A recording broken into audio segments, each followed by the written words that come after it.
Okay, so tonight we're picking up with where we left off in the Sefer Reish Millin from Avavar Mitzvah Kohen Hooks Chusli Ganalenu. We're going to be starting with the Os Pei. Now, before we get started with the Os Pei, just to be chazer a little bit to contextualize our conversation tonight, we're going to start off with what I see as the second half of Reish Millin. Right? We discussed the fact that Aleph through Lamed was the internal process of manifestation prior to actual externalization. The movements that take place within the interiority, Kaviyachol Belokus, prior to its actual arrival on the scene of being and other than godliness. And from Mem to Taf, we discussed is the second half of disclosure, which Simon Ba'alma spell out mace because the externalization or the entrance into limitation outside of Elokus is already a certain level of Misa, a certain level of death. Like the Safraditz Nusa writes that Kol Man the Yarid Medarga delay, that every individual that descends from their rightful space, Nikra Misa, is considered a death of sorts. So from the Aleph to Lamed, which represents Kel or Elokus or godliness, and then from the Mem to Taf, which represents mace, there's already a disclosure, which is a yerida or a degradation from the interiority towards the exteriority. So starting from the Os Mem, we described how after the Lamed, after the Limud, after the absorption of all of the external ideas inward, the Mem represents this klaliyut, this water formed in the unity of its flowing nature that absorbs everything with no room for distinction. The Os Mem brought to mind the mayim and the flowingness of Chachma. The Os Nun represented the Aramaic targum of fish, which represent the individualized particulars that are born outside of this Klaliyat HaKol, the emergence of particularity from within the generality of Chachma. And we spoke about the Nun Sharei Bina and the emergence of individualized experience. Then we came to the Os Samech. The Os Samech represented the Butzina de Cardenusa, which, in spite of the fact that it doesn't represent a standalone entity, it still nevertheless represents the limitation necessary for each and every individual entity to take on a particular form and particular existence. The Butzina de Cardenusa, we said, which is the dark light, which is the paradox of unlimited aspects of divinity entering into limitation without losing their infinitude, yet maintaining the contours and the measurements of the Kav Hamida, of this measuring ray. After the Os Samech, which again was just the smicha, the support given to the particularization that we found in the Os Nun, we came to the Os Ayin. The Os Ayin represented the vision that once the individual and particularized existence begin to emerge, so ayin or vision is the way that they collect or that they are collate and they bring inwards all that they see. The ayin allows us to fill our storehouses, as we're going to see. And we discussed the differentiation of vision in the words of Rav Kook and through the lens of the Ramchal, which represented the Hanhagas HaMishpat of the two eyes, the right eye and the left eye, which represents the duality of good and bad, tov v'ra, of mishpat and judgment and punishment, and the ayin echad, the singular eye of Arach Anpin, which represents the Hanhagas HaYichud, where everything that appears to be devoid of order and separate from the Hanhagas HaYichud eventually will be shown to be part and parcel of the unity of everything. Now, so from Mem to Ayin, what we basically have is the emergence of particularity, the emergence of individualized existence, forming themselves and girding themselves, preparing themselves to begin this journey towards actual limitation. The Mem through the Taf represent the process of actual limitation. Once we get to the Taf, we'll see it's the Rosham HaChitzoni, the externalized impression, which actually results in something mamashi, something real, something tangible that we can experience in the Malchus of Asiya, as we're going to see when we get to the Os Taf, I'm sorry. When we come to the Os Pei, it's important to understand that Os Pei for Rav Kook is representative and brings to mind speech because of the closeness of the letter Pei, which is spelled out Pei Aleph, to the word pei, hey, peh, which is mouth. And Rav Kook is going to associate the letter pei with the act of speech, with the enunciation and the saying and the speaking of things. Nevertheless, the os pei itself does not represent speech, because speech, as we're going to see, is already the enunciation of something tangible and something real. Now, we're still in the middle of the Aleph base, so we're obviously not at the point where anything real has manifested yet. The real manifests when it hits the tough. So pei over here is going to represent the preparation towards speech, yet it remains prior and interior to actual speech. So in a certain level, pei for Rav Kook, and Rav Kook has a difficult time in a certain sense, Kaviyachol, explaining this very clearly, and he takes a lot of space to do this. The pei represents the potential towards speech, the potential towards a deeper shlav of externalization, beyond the vision of the ayin, as the particular that was revealed in the Os Nun begins to take on a certain independent existence. Yet it doesn't represent the full manifestation of speech, which according to Chazal is already a maisa, already an externalized act, but it represents the inner aspect of speech prior to its enunciation, prior to the linguistic and spoken expression of something external.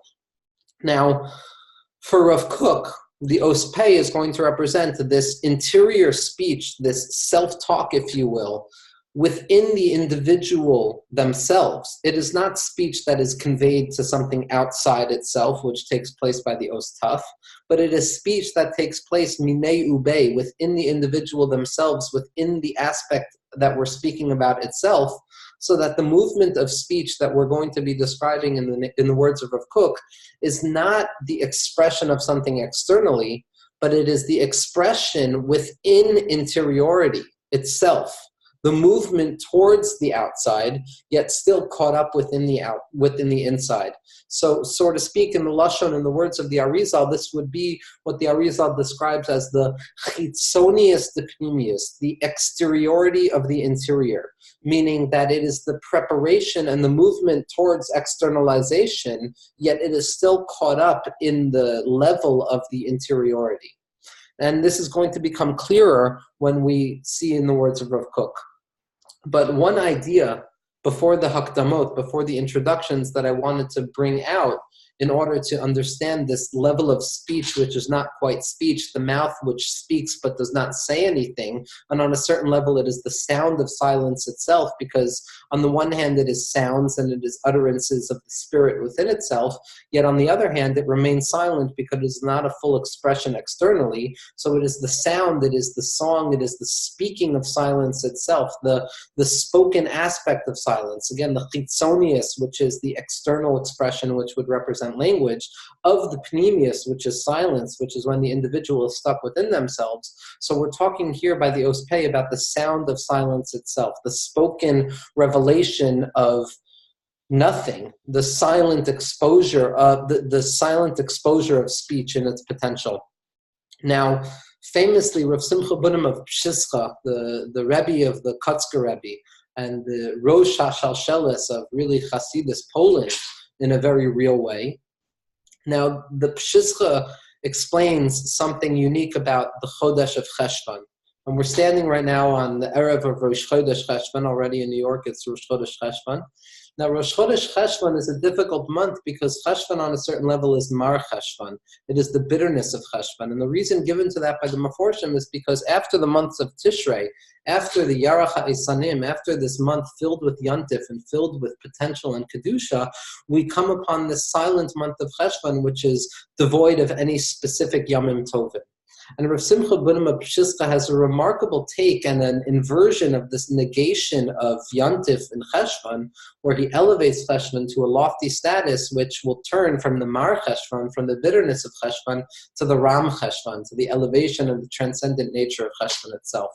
He says that the word Cheshvan is rooted in the word Marcheshes, or the whispering or the muttering of the lips, because Chash The word chash is representative of silence. It's a month that is silent, devoid of prayers, devoid of the Hallel that we were singing in Tishrei. Yet nevertheless, it is representative of the marcheshes vasayim, the continued whispering and the muttering of the lips. And Rav Simcha Bunim of Shischa says that Cheshvan is such a holy month, specifically because after we have said everything that can be said in Tishrei, we recognize that there is still something left to be said. There is still a murmuring of the lips, a continued utterance, a stuttering, if you will, that is not quite dibor, that is still trying to convey that which was not conveyed through the kochos of speech. So cheshvan, or the utterance or the murmuring of the lips, is representative of speech that is not quite speech in the sense that it is trying to convey that which can never be conveyed.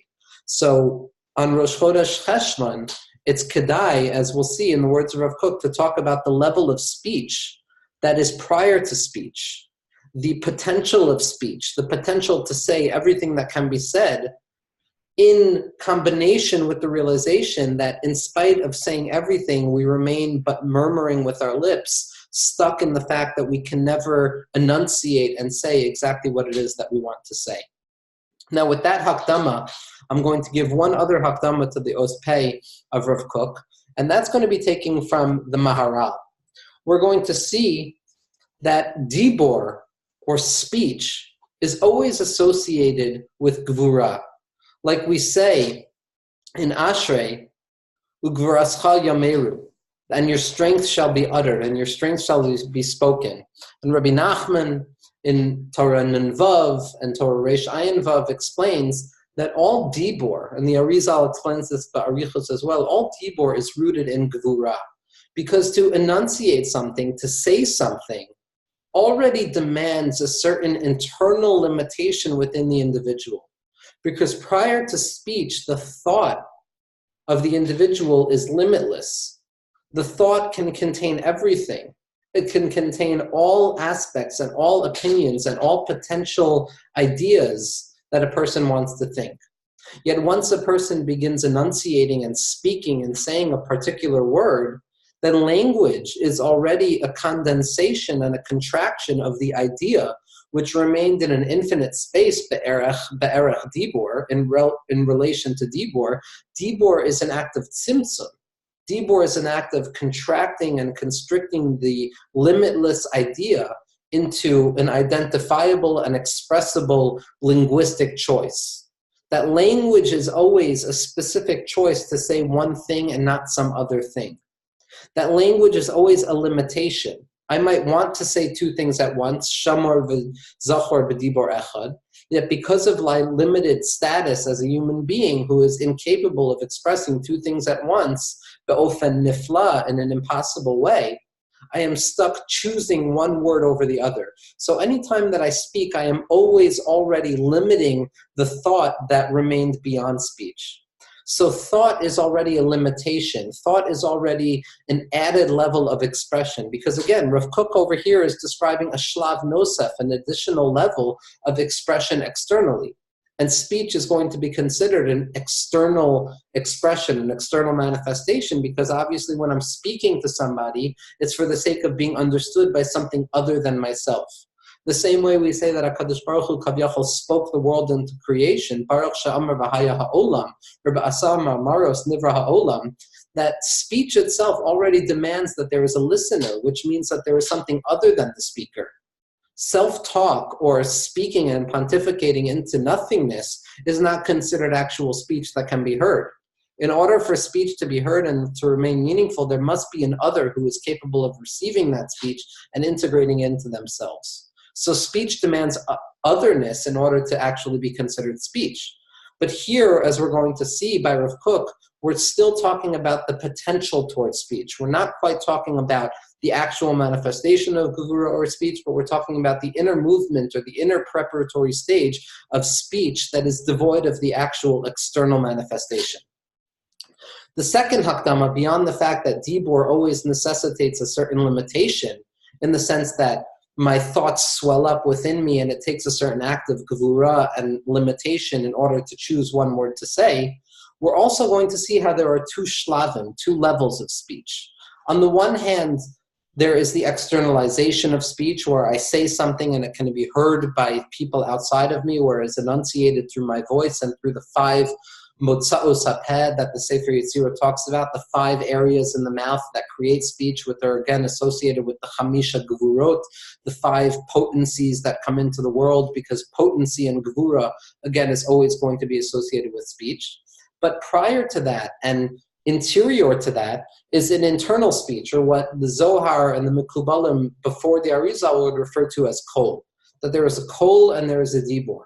There is the unlimited level of speech, the potential towards linguistic expression of language, of conveying one idea from myself to another person.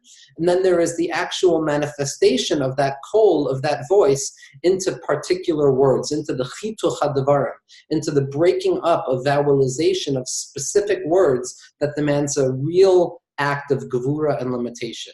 So there is a kol and there is a dibor. The kol, in relationship to the actual enunciation of words, remains limitless, because the kol is the potential towards words. Before I say the first word, I can say any word.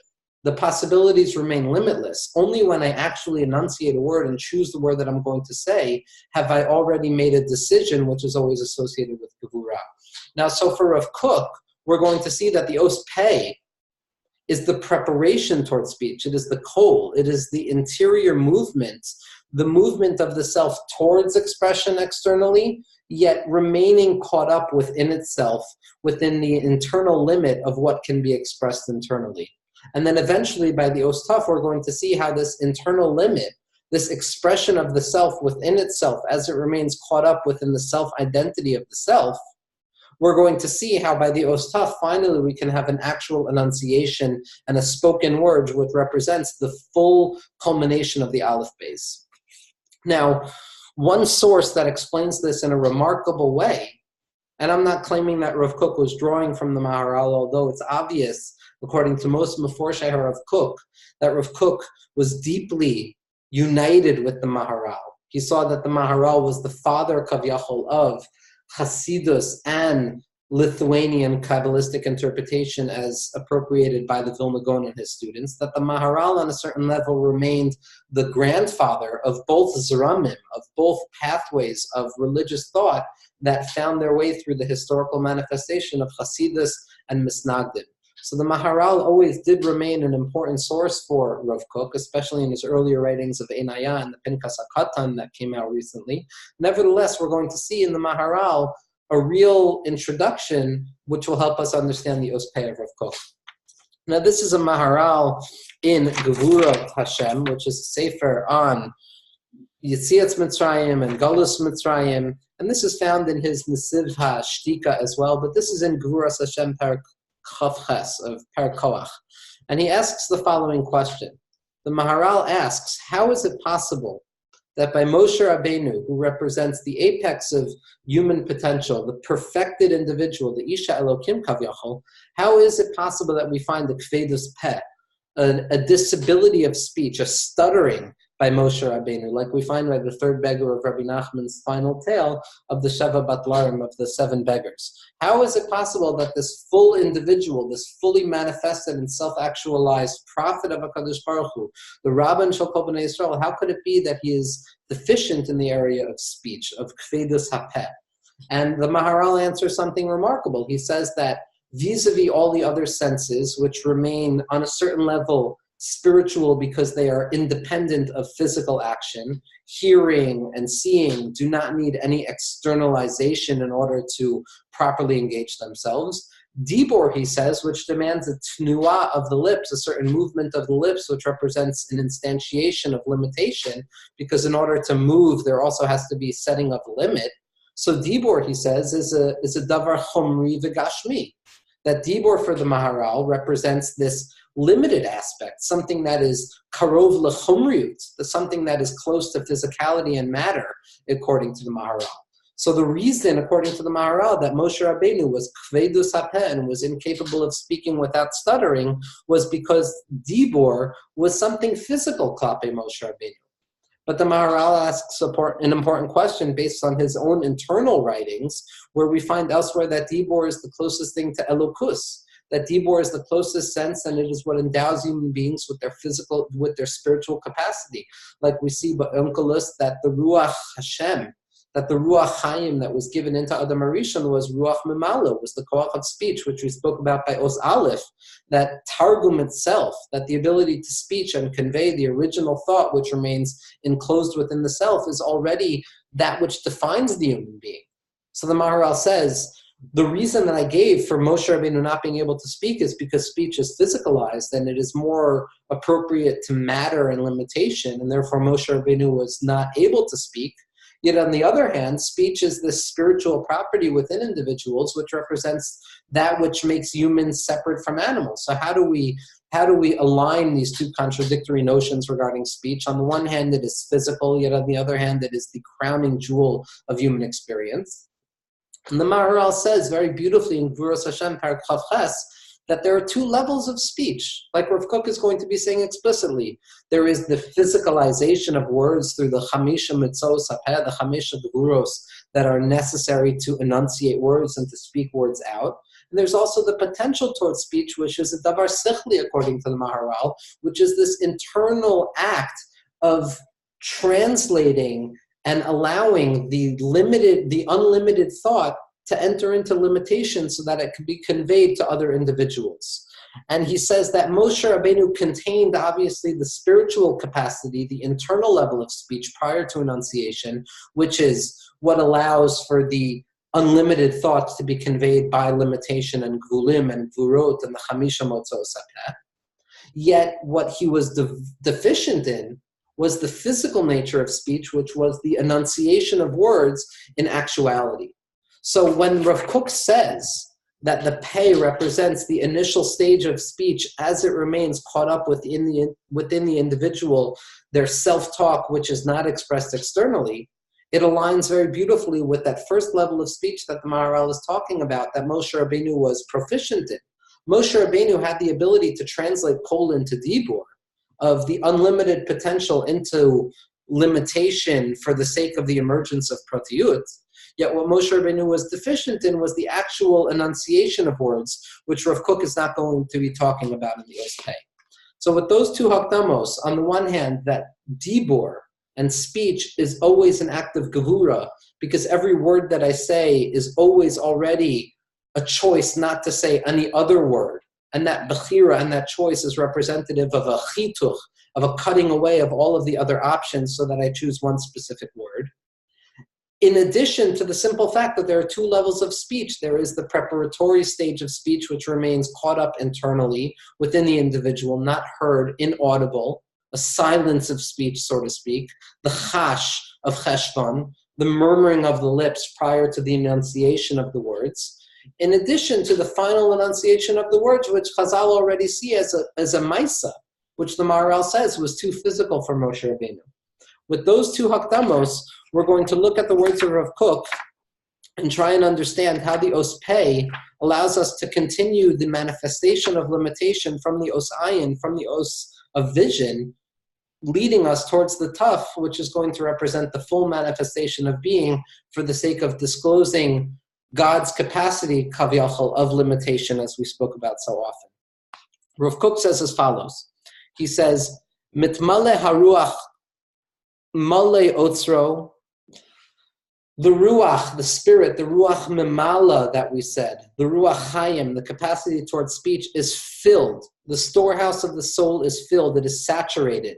Once vision has taken root, once vision has collected everything external to itself into the interior, so that the particular that was born in the Os Nun has now been saturated and prepared to take on its own independent existence, mitkansim hatoarim v'hamituarim hatziurim b'chol seifehem. That which is described and the capacity towards description and all of the images that emerge once description of speech becomes possible, they fill the storehouse of the soul. Hamon me'uarim luplugosehem. They all split up according to their different camps. Because once we're talking about what we see in the world as individual existence, as individualized particulars that emerge in the os nun out of the klaliyut of mem, we're already talking about infinite possibilities. There are riboy plugim. There are different camps of ideas and parts that once I look at the world, once I am a particular individual who can look in the world, I'm overwhelmed by the particular options that can be found. And my soul is saturated. Ha-pratiyut kula b'chol oshra. Pratiyut and particularization in its fullness saturate the individual to the point that we don't know where to turn. We don't know what to do with all of this potential that rests within us once the eye was capable of discerning and seeing things. So the saturation, this overwhelmingness within the soul that is filled with what it sees, now stands primed and ready for the cathartic act of speech to give birth to something actual. Hashitfiyut hakolelet b'hamon ge'ona, the flowingness in its generality with all of its richness. So the soul again is filled after the ayin hasokeret, the eye that sees and discerns all individual and particular existence, is now filled and primed to express itself in a more particularized way. Ha'ora mavhekes, the light shines forth, meaning it breaches its boundaries. The cracks emerge, and there is light shining outwards because this saturation of the self needs to express itself externally. V'ha'ayin sokeret haneshama malea hi'oz. And the ayin, the eye, the vision that discerned everything for the sake of the soul is primed to express itself in strength. So the saturation has reached its limit point. The eye that sees is no longer enough for the particular. It now needs to express itself in a more fundamental way, which is going to be the pet. Rucho kavir ma'anosea mitgabrim. Its spirit is strengthened and emboldened, and its streams are getting ready to express themselves externally. They're boiling up within their source. Now they're primed to be expressed externally. Az ba hapeh lema'amad hishtamuso. Then and only then does the mouth arrive at its fullness. Only after the soul has been filled by what it has seen with os ayin. Only after the neshama has been collate and gathered into itself all of the potential of its particular existence in the world of pratiyut and limitation, only then is the soul so saturated that it needs to speak it out. It needs to share it. There is a chush, there is a feeling of a necessity to share that which the eye has seen with something else, to allow it to be expressed externally, to take on more formation and more limitation through the act of speech. Hamavta lokeach es mekomo. Expression takes its place. Now it is no longer simply stuck in the intellectual self-sufficiency of the mind, through the mind's eye, through the vision of the mind. It now needs to be expressed externally, and expression takes its place. Vahamiluliyut matchila lehiyot mitkashkeshet b'tzluyoseha. And speech and language begin to ring in their tunes within the individual. Because again, we're talking about speech prior to speech, the potentiation towards speech, the emergence of speech prior to its actual externalization through actual language. So what begins speech is the movement within the self of the music of the self. The sounds and the bells begin to ring because we're so filled with fullness that we received with the ayin, that we're ready now to express it b'tzlilioseha in its sounds. The letter pei, which again spells out pei aleph, which is not peh of speech, but it brings to mind the peh of speech. So there's a difference. It's the preparation towards speech, yet not quite speech. Hapeh b'mivta'a tazkir es hapeh hamedaber. The pei, the letter pei, in its expression with its aleph, brings to mind the speaking mouth, because it's the preparation of the pei with the hay. Pei with the hay represents the externalization of something. Pei with an aleph represents the limitation within the self prior to the actual enunciation. Hamachil es osar haniv, the mouth which contains within itself the storehouse of language, the storehouse of everything that can potentially be said, the expression of everything that a person sees. Es hasafa l'chol oshra ve'otzros machmaneha. That contained within the mouth, contained within the peh with the hay, is all language as it expresses itself in the myriad of positions that it can take.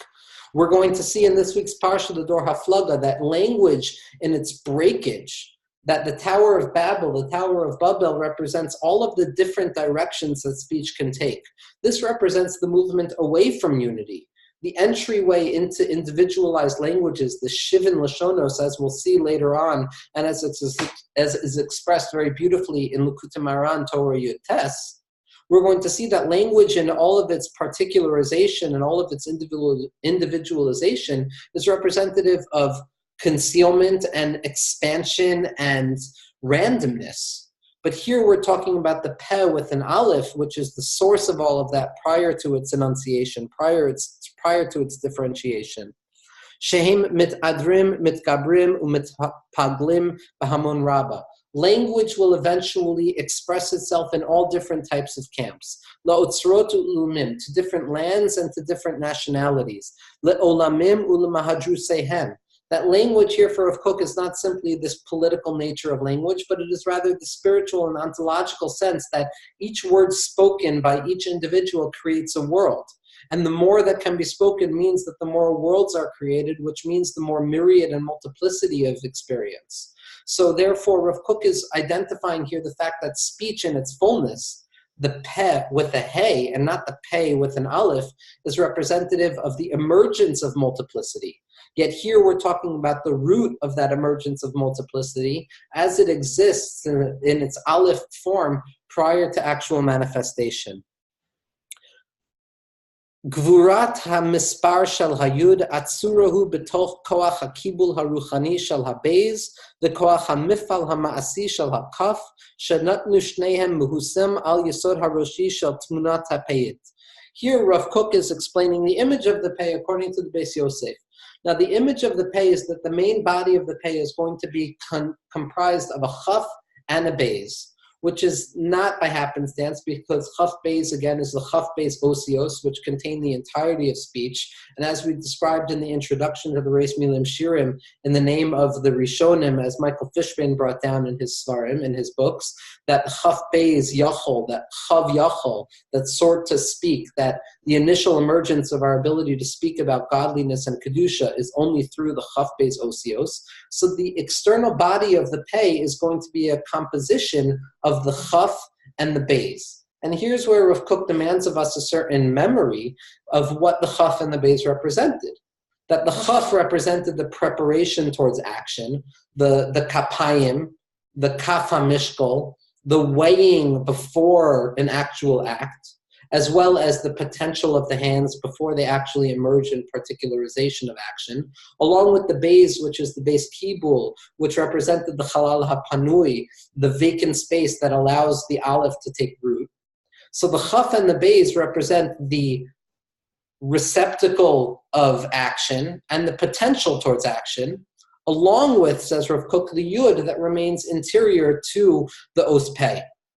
Now, the Chafetz Chaim Zchus Yagen Aleinu brings down already in the Mishnah Brura by the Tzuras HaOsios that this Yud within the Pnimius of the Os Pei allows for the white space within the Pei to look like the Os Beis. That the interior of the Os Pei, when you look at it, the white space within the Os Pei represents the Os Beis. Now, the Meforshim and the Tzadikim explain the reason for this is that through speech, we express that which is interior to us. Speech is the only way that we are able to express that which is inside towards the outside, which is why speech is how HaKadosh Baruch Hu Kaviyachal created the world.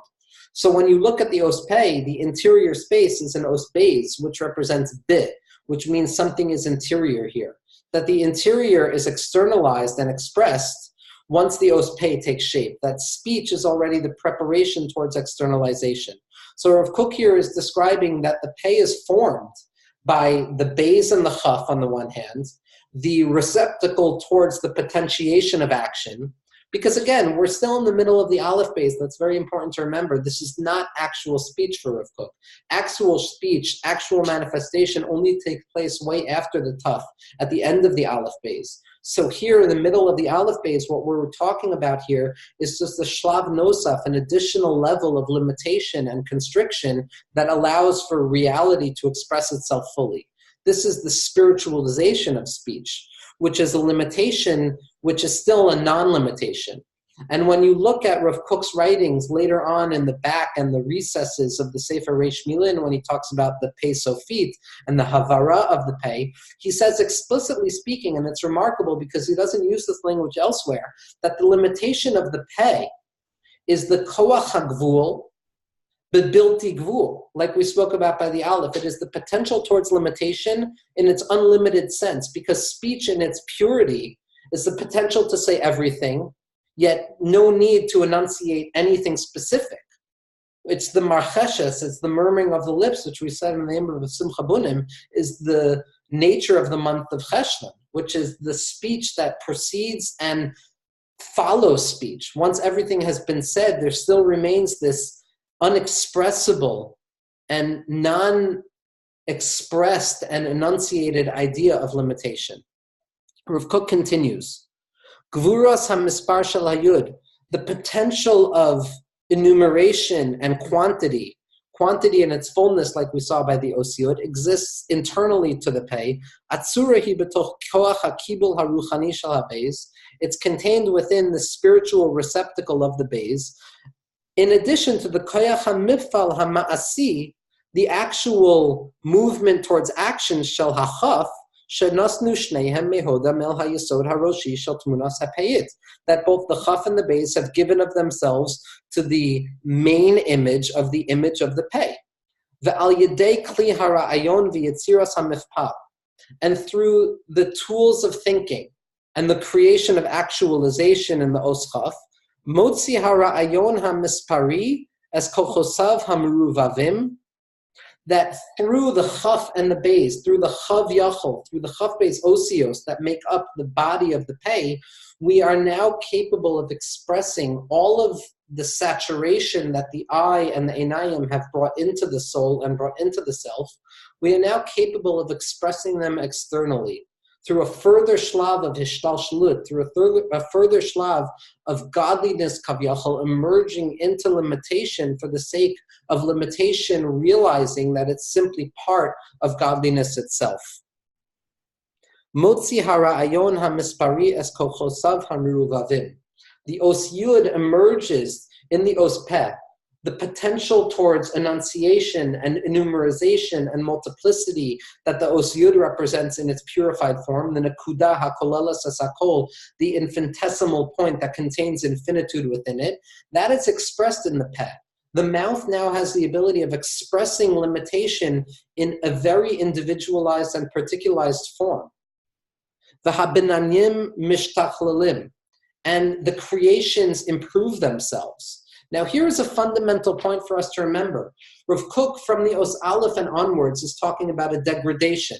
It is a removal away from the clarity of the Aleph, from the Pella HaElyon, the essential unlimitation of godliness that cannot be expressed in words, and all the way to the Peh that we're up to now was a process of limitation, was a process of condensation and constriction.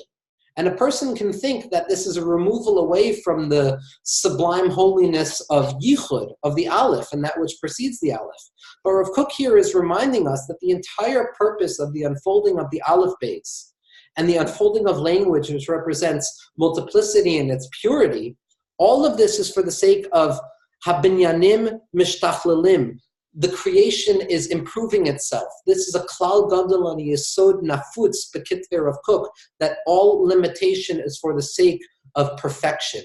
Like we said in the Os Aleph, there are two levels. There is the shleimut, there is the static perfection, and there is the hishtalmut, and there is the dynamic perfecting.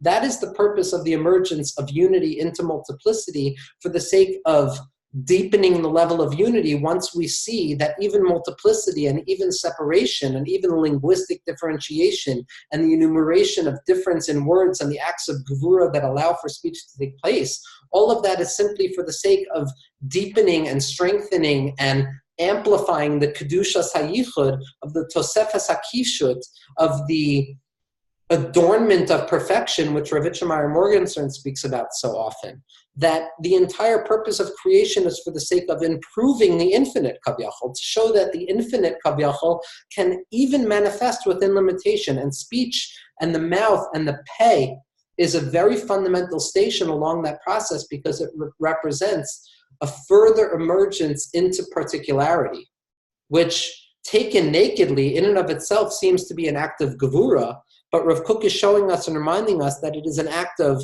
improvement and an act of perfection. Mit rachvim betoich chugam umachilam es hachtamasam haormeres ad po tavo velo yosif. Here Rav Kook finds a biblical reference in the Sefer of Iyov to the os peh. Ad po tavo, you may come until here. Pei with an aleph represents limitation. It represents the self-constriction that allows for the preparation of speech. The discernment of the infinite thought, which represents the unlimited. As it emerges into a particularized idea, it begins to take shape in particular words. The choice of words that I choose is always an act of gevura. It is the hey motzaos hapeh. It is the 5 parts of the mouth that constrict the air, that constrict the koliyut, that allow for a chitur hadibur, that allows for an enunciation and a particularization of the voice that represents the unlimited, as we saw in Tishrei by the kol shofar, which represented the openness of voice without wordage, without verbiage. Here we find that the os peh is representative of the inner limit. It is the self as it prepares to emerge. It is godliness as it prepares to emerge into particularization, limiting itself, saying, here I will limit myself, ad po tavo, I will not go further. And this limitation, paradoxically speaking, allows for the emergence of a shlav nosaf, of a deeper level of particularization, of language.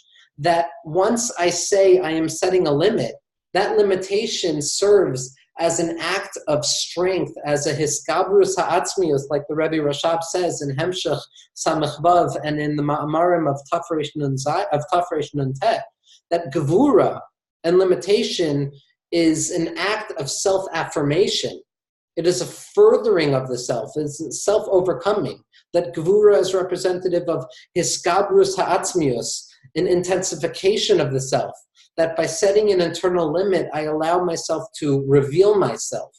By setting an internal limit of ad po tavo, of the internalization of speech prior to actual enunciation and limitation of particular words, I am saying basically that I will stop the unlimited thought and I will allow myself now to enunciate that thought in a particular form, with language, with words, with languages, with nations, with the breaking apart of language that takes place by the Migdal Bavel.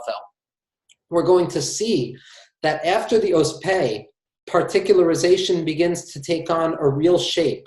When we come to the os tzadi, Mirz Hashem, next week, we're going to see that tzadi and sidkus and righteousness and the law of righteousness within the world is simply the forming and the direction of the potential of speech towards its purpose, towards the ostaf, which is again going to be the emergence of particularity, yet edifying and constituting and amplifying unity in its source. So Be'ezras Hashem, once we come to the Os Tzadi, we're going to see how the speech now becomes the speech of the tzaddik, now becomes the speech of the righteous, which doesn't only serve to limit itself, but serves to actually engage and embrace and enlarge Kedusha in the world.